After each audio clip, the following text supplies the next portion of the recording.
আনহা বলে, আমি শুই না, বিন্দু মাত্র দেরি করলাম না, বাড়ি থেকে বের হয়ে দৌড় দিলাম, বাইতুল্লাহ প্রান্তরের দিকে দৌড়ায় গেলাম।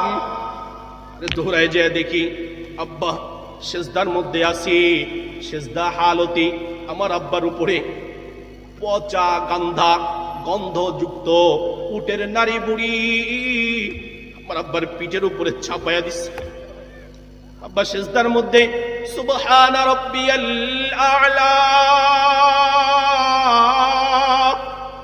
আল্লাহকে যে ডাকবে, নিঃশ্বাস নিতে অনেক কষ্ট হইতেছে।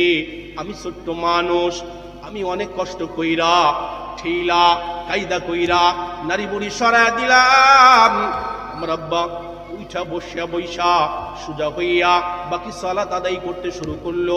আমার আর সহ্য হইল না, আমি সহ্য না করতে পাইলাম, আল্লাহর দরবারে হাত উত্তোলন কইরা ফেললাম।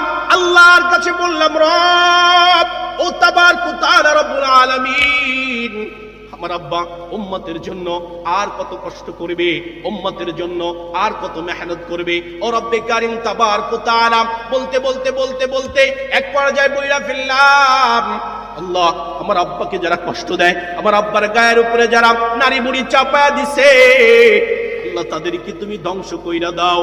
আমার বলতে দেরি হয়, আব্বা থাবা দে, আমার হাতটা নামাইতে দেরি করে না।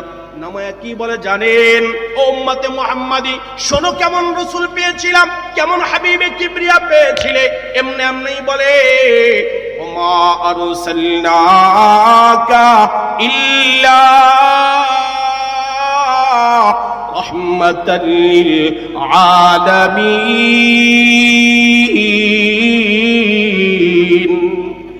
এমনি কি বলে, এমনি বলে, আকারে নামায়া বলে, ও ফাতিমা, না না না না না, এমন বদদুয়া আমার উম্মতের জন্য তুমি কইরো না, আমার উম্মতের জন্য এমন বদদুয়া কইরো না।